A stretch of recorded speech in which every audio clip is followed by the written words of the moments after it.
Dans la vidéo d'aujourd'hui, nous couvrons 5 cas effrayants où des ours sont frappés avec une force létale. D'un camp de pêche en Alaska ravagé par un ours brun à la fureur territoriale d'un grizzly dans l'arrière-pays de Yellowstone. Mais d'abord, nous commençons dans le Tennessee où les derniers moments de Karen Mitchell ont été documentés, attaquée par un ours noir. C'était le 21 mai 2017. Dans le parc national des Great Smoky Mountains, dans le Tennessee, les sentiers étaient plus calmes que d'habitude pour un week-end, et les bois avaient une tranquillité qui rendait chaque pas plus sonore. Au crépuscule, une randonnée ordinaire allait passer de l'ordinaire à la violence sur un étroit tronçon de chemin. Karen Mitchell avait 34 ans, une comptable d'Asheville qui faisait de la randonnée régulièrement le week-end. Son travail nécessitait de longues heures de bureau et la randonnée était devenue son échappatoire, un moyen de se vider l'esprit loin des feuilles de calcul et des réunions avec des clients. Ses amis la décrivaient comme organisée et prudente, du genre à planifier les itinéraires en détail et à rationner soigneusement ses réserves d'eau. Elle était pourtant également connue pour rejeter ce qu'elle appelait des peurs exagérées de la nature, convaincue que la plupart des risques pouvaient être gérés avec calme. Son objectif ce dimanche était simple, une randonnée en solo près d'Abrams Falls, un sentier qu'elle n'avait pas visité depuis plus d'1 an. C'était moins encombré que d'autres, ce qu'elle préférait. Elle portait un petit sac avec de l'eau, des collations et un imperméable léger. Il manquait toute forme de protection contre les ours. Karen avait entendu parler de la bombe au poivre pour ours, mais disait souvent qu'elle doutait d'en avoir besoin pour une courte randonnée à la journée. Pour elle, les bois étaient familiers, pas menaçants. Le sentier traversait une forêt dense de feuillus où les chênes et les érables s'étiraient en hauteur. Des buissons de rhododendrons bordaient les bords, créant des angles morts et des alcôves ombragées où la visibilité diminuait. Ces buissons offraient une couverture dense, suffisamment pour qu'un ours noir puisse s'approcher sans être vu. Les ours noirs sont courants dans les Smokies, avec une population estimée à plus de 1500 dans le parc. Les adultes varient en taille, mais pèsent souvent entre 150 et 300 livres, construits avec des mâchoires et des griffes puissantes, adaptées pour déchirer les bûches à la recherche d'insectes. Contrairement aux grizzlies, ils ont tendance à éviter les gens. Mais l'accoutumance à la nourriture ou la défense du territoire peuvent entraîner des rencontres agressives. Des panneaux au début du sentier Abrams Falls avertissaient les randonneurs de l'augmentation de l'activité des ours. Les rangers avaient publié des mises à jour les semaines précédentes sur les rencontres près des campings, exhortant les visiteurs à porter un spray dissuasif et à marcher en groupe. Karen est passée devant le panneau sans y prêter beaucoup attention, elle en avait vu des versions innombrables fois auparavant et rien ne s'était jamais produit. Vers 3 heures de l'heure de l'après-midi, elle a croisé 2 randonneurs allant dans la direction opposée. Ils se sont souvenus plus tard qu'elle avait souri en saluant, ne portant qu'un petit sac et pas de spray visible. Les hommes se sont rappelés avoir échangé un regard, conscients des avis affichés, mais ils n'ont rien dit alors qu'elle continuait de marcher. D'après les preuves et les témoignages, Karen a avancé plus profondément sur le sentier, seule, où il y avait moins de signes d'autres randonneurs. Elle semblait s'être arrêtée près d'un virage, comme en témoigne le fait qu'elle buvait de l'eau à découvert. Et tout mouvement qui s'y est produit est resté caché, le sous-bois étant suffisamment dense pour masquer l'approche. Quelques minutes plus tard, les randonneurs qui l'avaient dépassé ont entendu des cris lointains. Au début, le son était faible, tendu, puis il s'est transformé en cris clairs demandant de l'aide. Ils ont laissé tomber leurs sacs et ont couru en avant, suivant le sentier, jusqu'à ce qu'ils atteignent un virage prononcé où les buissons s'ouvraient brièvement. Ils sont tombés sur un ours noir pesant environ 90 kg, se défendant avec la jambe de Karen plutôt que de se nourrir. Du sang maculait la terre alors que l'animal la traînait sur le chemin, les mâchoires profondément enfoncées dans sa cuisse. Karen a balancé une branche cassée, frappant la tête, le bois craquant à l'impact, mais ne ralentissant l'ours que brièvement. L'ours lâcha sa jambe momentanément, portant un seul coup défensif à son épaule, causant une fracture. Son bras se tordit sous la force, l'os se cassant audiblement. Les témoins criaient, lançant des pierres désespérément. L'un a immédiatement appelé le 911 sur un téléphone portable, tandis que l'autre a jeté des pierres et crié pour distraire l'ours. L'ours n'a pas fait d'attaque prédatrice répétée. Il a donné quelques morsures et coups de défense, secouant Karen brièvement, mais sans se nourrir. Karen a essayé de ramper, ses respirations étaient saccadées, ses vêtements déchirés sur le côté. La perte de sang était sévère, avec des lacérations profondes à travers son torse. Mais l'ours n'a pas tenté de se nourrir. Les 2 hommes avaient du spray, mais dans le chaos, aucun n'y a réfléchi immédiatement. L'un a continué à appeler les services d'urgence tandis que l'autre tâtonnait avec le conteneur. Au moment où l'un a réussi à libérer le récipient, l'ours était encore à environ 6 mètres. Agissant de manière défensive, balayant et reculant plutôt que de continuer des attaques soutenues. Ils ont avancé prudemment, pulvérisant une large rafale vers l'animal. La brume a atteint son visage et l'ours a reculé, se retirant de plusieurs mètres dans la couverture. L'ensemble de la séquence avait duré environ 45 secondes de contact physique direct, bien qu'aux yeux des témoins, cela ait semblé beaucoup plus long. Lorsque l'ours disparut, les hommes se précipitèrent vers Karen. Elle était immobile, son buste et son cou couverts de lacérations, le sang s'écoulant faiblement avant de ralentir. Ils tentèrent de prodiguer les premiers soins en pressant des vêtements sur les plaies. Mais ces blessures étaient catastrophiques. Un homme est retourné en courant sur le sentier pour chercher de l'aide, tandis que l'autre est resté, la gardant en vue à une distance sûre. Lorsque les rangers et le personnel d'urgence sont arrivés, Karen n'avait plus de pouls. Son décès a été confirmé sur place. Les rangers ont sécurisé la zone et suivi l'animal pendant les jours suivants. L'ours, une fois identifié, a été euthanasié. Les tests ont montré qu'il n'était pas affamé, mais probablement conditionné par la nourriture et très territorial. Le sentier est resté fermé pendant une semaine avec des avis de mise en garde affichés à plusieurs entrées. Le personnel du parc a effectué un examen des points d'accès au sentier et a renforcé les zones fréquentées par les ours. Les patrouilles ont été augmentées sur les itinéraires de randonnée à proximité et les équipes de rangers ont diffusé des rapports détaillés en interne pour affiner la réponse d'urgence. La signalisation au début des sentiers a été mise à jour pour communiquer clairement les récentes observations et activités des ours. Les forums de randonnée locaux ont partagé des comptes rendus et des rappels de sécurité. Aucune cérémonie funéraire formelle n'a été mentionnée, l'accent est resté sur les mesures de préventive et la sensibilisation à la sécurité. La mort de Karen dans le Tennessee a montré comment une familiarité de routine avec un sentier peut devenir dangereuse lorsque les avertissements ne sont pas respectés. En Alaska, 4 ans plus tôt, un voyage de pêche au lac Clark prouverait que même les hommes qui vivaient leur vie dans le pays des ours n'étaient même pas épargnés lorsque la prudence n'était pas de mise. C'était le 14 septembre 2013 dans le parc national de Lake Clark, en Alaska. L'air d'automne était humide de l'odeur des saumons frayants et le ruisseau bouillonnait de poissons remontant le courant. L'environnement semblait calme, mais la présence active des ours était évidente le long des berges. Avant la fin de la nuit, une partie de pêche se terminerait par une perte brutale. Thomas Green avait 49 ans, résident de toujours à Kenai.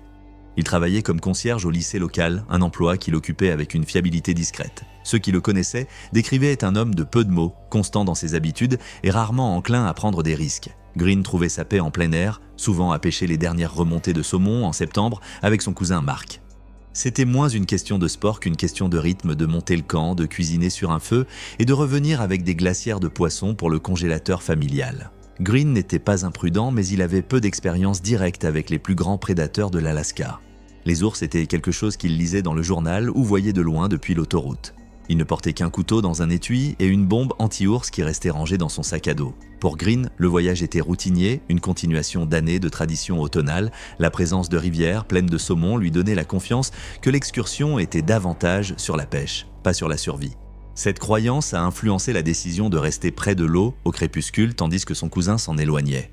Le ruisseau où ils ont campé était froid et rapide, encadré par des peupliers et des épicéas denses. Les rives étaient aux glissantes de boue, là où des carcasses de poissons avaient échoué, et l'air portait une odeur âcre de décomposition. Les poissons demi-pourris étaient des signes de nourrissage, preuve directe que les ours avaient déjà été actifs le long du ruisseau bien avant l'arrivée de Green et de son cousin. Les ours bruns, en Alaska, peuvent peser jusqu'à 1000 livres. Leurs corps sont recouverts de couches de muscles et de graisse accumulées après des mois de consommation de saumon. Malgré leur taille, ils se déplacent rapidement, atteignant 48 km/h sur de courtes distances. Leurs griffes, courbées et épaisses, sont des outils pour creuser mais peuvent aussi déchirer la chair d'un seul coup. En automne, les ours deviennent plus agressifs autour des rivières, protecteurs des lieux d'alimentation alors qu'ils accumulent des réserves pour l'hiver. Les pêcheurs avaient mentionné un grand ours brun dans la région et Mark a remarqué les traces et les saumons éparpillés de ses propres yeux. Green les a reconnus, mais n'a pas perçu de danger immédiat. Dans son esprit, chaque rivière en Alaska montrait des signes de présence d'ours à l'automne, et la plupart des rencontres se terminaient par les animaux gardant leur distance. Il faisait confiance au fait que rester vigilant et garder leur feu allumé était une précaution suffisante. Quand Mark est entré dans les bois pour ramasser du bois, Green est resté sur la rive, éviscérant un saumon sous la lumière déclinante. La décision l'a placé directement sur le chemin de l'ours. L'odeur du sang mélangé au poisson déjà épaississait l'eau. Les buissons ont craqué sous le poids de l'ours alors qu'il avançait, inaperçu jusqu'au moment de l'attaque. Au moment où Mark est revenu portant du bois, l'attaque était en cours. Il a vu Green plaqué contre la berge, son corps tordu sous le poids d'un énorme ours brun. Du sang a éclaboussé les pierres alors que l'ours secouait violemment Green, mordant sa tête et son torse supérieur. Il se débattait, les bras battants contre la masse du prédateur, mais ce mouvement semblait seulement accroître la frénésie de l'ours. Mark a laissé tomber la pile de bois et a crié, sa voix pleine de panique. L'ours a levé la tête, ses lèvres retroussées dans un rugissement, avant d'abattre une patte sur la poitrine de Green. Les griffes ont creusé profondément, déchirant le tissu et la chair, causant un traumatisme massif à son torse supérieur. Son corps convulsa du sang, se déversant dans les bas-fonds. Désespéré, Mark lança des morceaux de bois, frappant le flanc de l'ours. L'animal ne broncha à peine. Il se pencha à nouveau, mordant dans le cou de Green. Le craquement de l'os a percé le bruit de la rivière. L'ours l'a tiré sur plusieurs mètres vers les eaux peu profondes, le traînant comme s'il avait l'intention de revendiquer la proie. Plus loin, sur la rive, une paire de pêcheurs, entendant les cris, a tiré une fusée éclairante dans le ciel pour essayer de chasser l'ours. Surpris par le bruit soudain et l'éclair, l'ours s'est arrêté et a brièvement relâché Green avant de se retirer de quelques pas dans les broussailles épaisses. Le corps de Green était allongé, tordu dans les bas-fonds, son uniforme trempé de sang, sa poitrine gravement blessée, son visage méconnaissable. Le couteau qu'il utilisait pour nettoyer le poisson était à moitié enfoui dans la boue. Mark a essayé de vérifier des signes de vie, mais les blessures ne laissaient aucun doute. Il est retourné au camp et a utilisé sa radio satellite pour appeler de l'aide, donnant les coordonnées alors que la nuit tombait. Les gardes forestiers ont récupéré le corps le lendemain matin. Ils ont noté des signes d'un grand ours près du site, y compris des traces et des carcasses de poissons éparpillées le long des rives. Le corps de Green a été transporté discrètement, enveloppé dans des bâches, sans que la presse soit autorisée à s'approcher du point de récupération. La déclaration donnée par Mark à la police locale était brève, racontant l'attaque avec des mots hésitants. L'ours a été suivi sur plusieurs et euthanasié après que les autorités avaient confirmé qu'il en était responsable. Des tests ont indiqué que l'animal n'était pas affamé mais probablement conditionné par la nourriture et territorial. Le site de l'attaque a été marqué avec de nouveaux panneaux d'avertissement et les patrouilles des gardes ont été renforcées le long de cette section de la rivière pour prévenir de futurs incidents. L'événement a incité à revoir les protocoles de sécurité locaux, y compris la sensibilisation des pêcheurs et des randonneurs sur l'activité des ours. Et même si la nature sauvage de l'Alaska a fait une autre victime de l'ancien appétit de l'ours, loin au nord dans l'Arctique, un mécanicien apprendrait que les ours de la glace polaire ne font pas la distinction entre la viande de caribou et la chair humaine.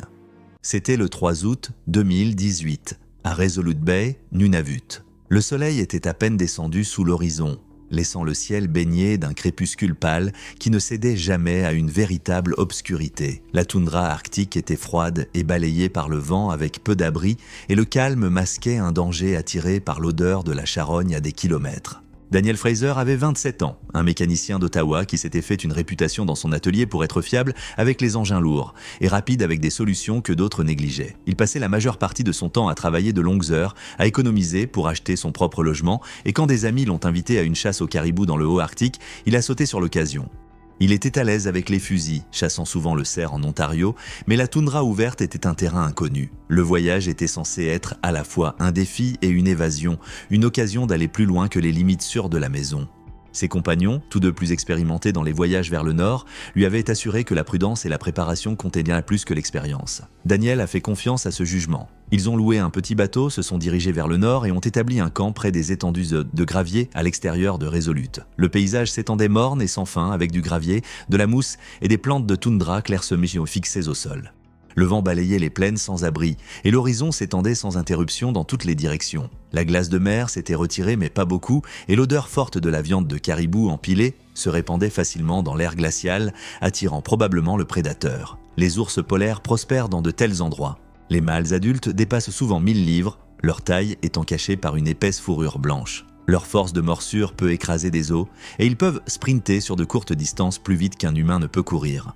Bien qu'ils préfèrent les phoques et les mammifères marins, la faim en été les pousse vers l'intérieur des terres à la recherche de charognes et de camps humains. Ils sont curieux, patients et implacables une fois attirés par l'odeur de la viande. Les chasseurs avaient été maintes fois avertis par les habitants de stocker correctement leur prise, loin du camp, et de garder des armes à feu à portée de main en tout temps. Les villageois parlaient d'ours traversant de longues distances pour la moindre odeur. Ce soir-là, cependant, les hommes ont laissé leur viande de caribou empilée devant la tente. L'heure tardive, la fatigue et l'air calme les ont conduits à négliger la règle. Les compagnons de Daniel avaient éri des avertissements, pensant que le bruit des fusils et leur présence dissuaderaient toute faune approchante.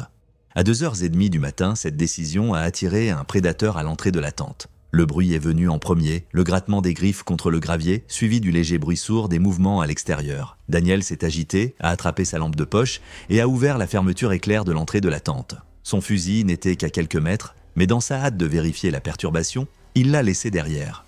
Ses amis restaient à l'intérieur, groggy et désorientés dans l'obscurité sous zéro, jusqu'à ce que son cri aigu brise le silence. Ils se précipitèrent dehors et restèrent me figés à la vue.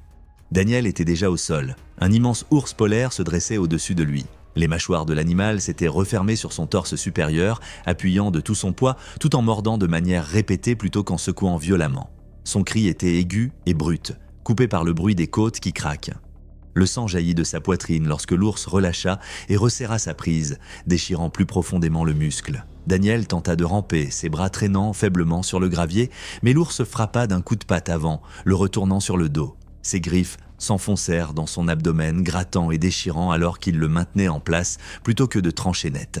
Il a halté une fois, levant les mains, mais une autre morsure s'est abattue sur sa poitrine, brisant l'os comme des brindilles sèches. Ses amis se précipitèrent avec des fusils, l'un d'eux réussissant à tirer en premier. Le coup pénétra dans le flanc de l'ours et l'animal sursauta violemment, libérant Daniel de ses mâchoires. Avec un rugissement guttural, il tituba en arrière, puis se retira vers les hauteurs, boitant à cause de sa blessure, laissant une traînée de sang maculée sur le gravier, partiellement gelé par le froid. Daniel restait immobile dans la terre. Les hommes criaient de son nom, se précipitant vers lui, mais sa poitrine bougeait à peine. Chaque respiration était superficielle et bruyante. Ils ont essayé de le soulever, mais les dégâts s'étaient déjà catastrophiques. Les survivants ont immédiatement appelé à l'aide par radio. Les Rangers sont arrivés des heures plus tard, trouvant les deux hommes toujours assis près du corps, leurs fusils sur leurs genoux. Daniel était mort depuis longtemps. Ses restes ont été placés dans un sac scellé. À plusieurs centaines de mètres de la scène, les Rangers ont trouvé l'ours effondré dans les broussailles, probablement succombant au choc et à la perte de sang avec le temps, plutôt qu'instantanément à cause d'une seule balle. Sa carcasse a été ensuite traînée pour autopsie. Du sang et de la viande étaient encore éparpillés autour du site, preuve de l'erreur qui avait attiré le prédateur. Dans les jours qui ont suivi, les compagnons survivants ont été au centre de l'attention des agents de la faune et des coordinateurs de sécurité locaux. Ils ont été longuement interrogés, racontant chaque moment aux gardes forestiers et aux responsables de la sécurité. Les deux hommes ont subi une évaluation psychologique obligatoire pour le traumatisme et ont participé à un cours de remise à niveau sur la sécurité sur le terrain mettant l'accent sur le comportement des ours polaires, le stockage approprié de la viande et les protocoles de réponse rapide. Les hommes, encore hantés par l'événement, ont contribué à des ateliers de sécurité et ont partagé des récits de première main avec des expéditions visiteuses, aidant à garantir que les mesures de sécurité pratiques en Arctique étaient renforcées. Cependant, même si la glace arctique a été témoin d'un autre exemple de la brutalité des ours polaires, en Inde, un travailleur forestier qui avait passé des semaines à documenter les plaintes concernant les ours découvrirait que certains avertissements sont écrits avec du sang plutôt qu'avec des rapports bureaucratiques. C'était le 22 octobre 2014 dans les collines de l'Himachal Pradesh en Inde. La forêt s'élevait de manière abrupte et irrégulière depuis les vallées, ses crêtes bordées de pins et de chênes, son sous-bois lourd de broussailles. Pour ceux qui travaillaient la terre, le silence de midi portait une inquiétude. Et bientôt, une enquête de routine se terminerait par une violence que personne dans le district ne pourrait oublier. Ravi Sharma, 41 ans, avait passé près de 20 ans à travailler comme ouvrier forestier dans le district de Mandi. Il n'était pas un homme de haut rang, mais sa réputation au sein du département était stable. Ses collègues le décrivaient comme méthodique et fiable, du genre à insister sur une documentation minutieuse du nombre d'arbres et des conditions du sol, même quand les autres se dépêchait. Ses journées de travail étaient longues et son revenu modeste, mais son engagement était évident. La forêt était son lieu de travail depuis sa jeunesse. En dehors du travail, il vivait tranquillement avec sa femme et ses deux enfants, les soutenant grâce à son salaire régulier. Il était connu plus pour sa persévérance que pour sa prise de risque. Dans les semaines précédant le 22 octobre, Ravi avait déposé des rapports sur des ours gênants dans la région. Des ours noirs d'Asie aperçus plus près des habitations, pillant des vergers et des ruches. Cette espèce d'ours noir était commune dans la région, des animaux trapus avec des pelages épais et des marques blanches distinctives sur la poitrine. Les mâles adultes pouvaient atteindre 300 livres et mesuraient près de 5 pieds de haut sur leurs pattes arrière. Bien qu'ils soient plus petits que les ours bruns, ils étaient redoutables, armés de longues griffes adaptées à l'escalade et d'une morsure suffisamment puissante pour écraser les os. Leur comportement était imprévisible, souvent reclus, mais sujet à une agression soudaine lorsqu'ils étaient surpris près de sources de nourriture ou de petits. Les forestiers étaient conscients des risques, mais les rencontres étaient généralement brèves et se terminaient par la retraite de l'animal. Le rôle de Ravi n'était pas l'application de la loi, mais l'enquête et la documentation. Lorsqu'on lui a demandé de guider deux jeunes travailleurs pour une enquête, il a accepté. Il avait confiance en sa connaissance du terrain et supposait que tous les dangers pouvaient être gérés grâce à la prudence et au bruit. Sa tâche ce jour-là était de terminer les comptes, former les juniors et rentrer chez lui avant la tombée de la nuit. Les collines, ce matin-là, étaient lumineuses et sèches, l'air était imprégné de résine des pins cassés. Sur les pentes, les habitants avaient empilé du bois de chauffage et laissé des terrasses de maïs. Le sentier étroit qu'ils suivaient était irrégulier, serpentant à travers les épines et les broussailles, où les lignes de vue se réduisaient à seulement quelques mètres. C'est dans ces poches ombragées que l'inquiétude s'intensifiait. Cependant, ce matin-là, les avertissements avaient été clairs. Les villageois ont signalé des ruches renversées et des troncs d'arbres griffés près du chemin de l'enquête. Un homme leur a dit qu'un ours inhabituellement audacieux avait pillé les vergers sans craindre les humains.